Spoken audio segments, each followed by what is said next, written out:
ஒரு வார்த்தை கூட பேசாம மத்தவங்க மனசுல என்ன இருக்குன்னு தெரிஞ்சுக்க முடியுமா? முடியும்னு தான் சொல்லணும்.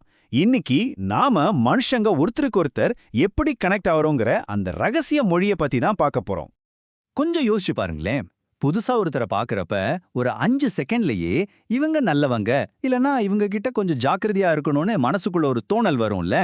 அது ஏன் அப்படி தோணுதுன்னு என்னைக்காவது யோசிச்சிருக்கீங்களா? உண்மையில அந்த உள்ளுணர்வுங்கிறது ஏதோ மேஜிக்லாம் கிடையாது. அதுக்கு பேரு தின் ஸ்லைசிங்.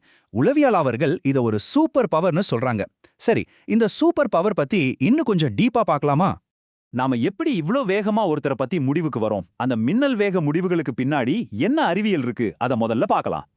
தென் ஸ்லைசிங்னா என்னன்னா, ரொம்ப கொஞ்சமான நேரத்துல கிடைக்கிற சின்ன சின்ன தகவல்களை வச்சு ஒருத்தரை பத்தியோ இல்ல ஒரு சூழ்நிலைய பத்தியோ ரொம்ப துல்லியமா கணிக்கிற ஒரு திறமை. இத முதலா சொன்னவங்க உளவியலாளர்கள் நளினி அம்பாடி மற்றும் ராபர்ட் ரோசன்டால். இத நிரூபிக்க ஒரு சுவாரஸ்யமான ஆய்வு ஒன்னு செஞ்சாங்க. சில பேர்கிட்ட டீச்சர்ஸ் பாடம் நடத்துற சைலண்ட் வீடியோ கிளிப்ஸை காட்டினாங்க.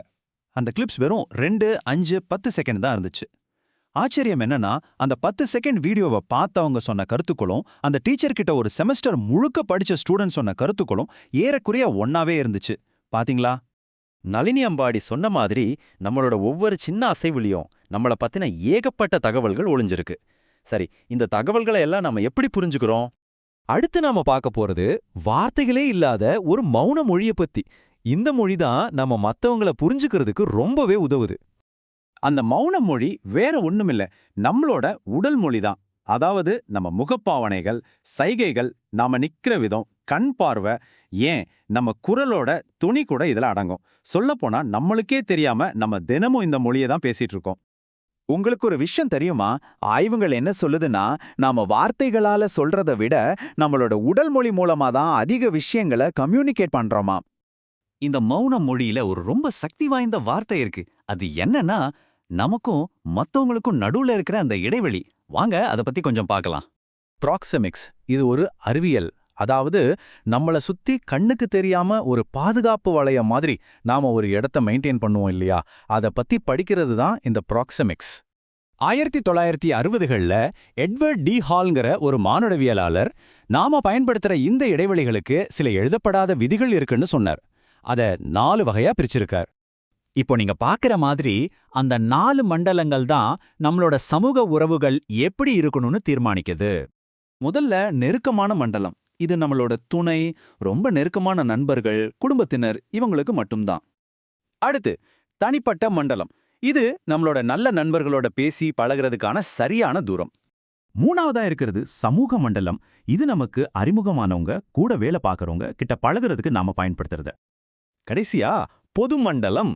இது ஒரு பெரிய கூட்டத்துல பேசும்போதோ இல்ல ஒரு கலைஞர்கிட்ட இருந்து நாம மெயின்டைன் பண்ற தூரம். இதை இன்னும் சிம்பிளா புரிஞ்சுக்கணும்னா யோசிச்சு பாருங்க.